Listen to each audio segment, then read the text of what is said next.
Hi, and welcome to episode 2.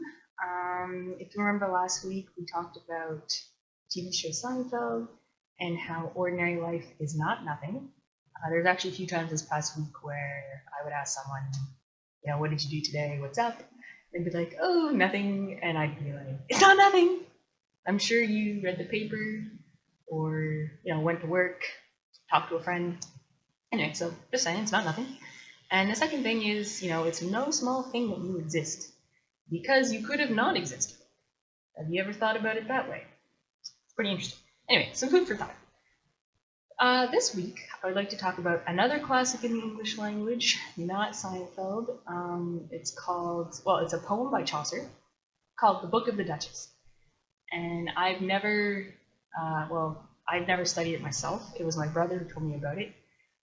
But what he told me about it seemed pretty interesting, so I read up on it a little bit, and it's the story about a poet who falls asleep, and in his dreams he meets a knight, and this knight has lost his wife, and he's talking about how amazing his wife is, and the poet it's actually pretty funny, but the poet is like, it's great you think that way about your wife, but like you think that way. She wasn't actually the best. And the knight is kind of a little, indignant and is like, no, no, she was the best. Anyone could see she was the best. And the poet is constantly trying to tone down the knight's admiration for his wife. It's pretty funny, and but it also shows they must be pretty good friends to be talking like this. But anyway, I want to read the lines I'm referring to. This is in the this is in a translated to modern English. I could not read the original text. Twould be horrendous.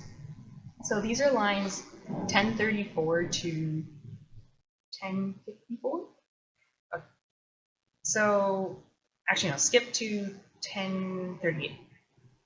Okay, so talking about his wife, and he's saying, my joy, my passion, and my wife. Sorry, my joy, my passion, and my life. This is the night. My fortune, health, and all my bliss. My world's welfare, and my goddess. And I was hers wholly, as I do tell. And then the poet, by our Lord, quoth I believe it well. Assuredly your love was well set. I know not how you might better it. Right? He's saying I don't know how much better you could get. And the knight says, better it? No, nor do so well, quoth he. I well believe it, quoth I, pardon me. Nay, believe it well, and the poet. Sir, I do indeed. I can well believe that truly you thought that she was the best. And to behold the very fairest, to whomever might see her with your eyes. And the knight, this is his, indignant reaction, with mine. Nay, all that her descried, said, and swore that it was so. Right, so here we have, the knight is describing his wife, and the poet is like, she's pretty great. Don't know how much better you could get. But then he says this line of, I'm sure you think that way. And I'm sure we can understand where the knight's coming from, where sometimes we say something, and it's just not good enough for our interlocutor to say, I'm sure you think that way. No, it is that way. And we also understand where the poet's coming from, in that, well, it's just that you have a slightly biased opinion since you're talking about your wife. So, don't know how objective you can be about this here.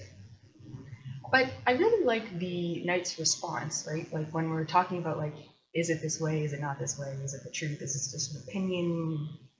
How do we decide? The knight says, to all that her describe. To describe. Okay, I looked it up in the dictionary. I thought it meant to see, and it does. And it means to see, to perceive, something that's maybe unclear, but with some effort and some discernment, you can see. So I think that's a good response, that you can actually see if something is the case or not, using your senses. And basically things can become clear if we really look into them.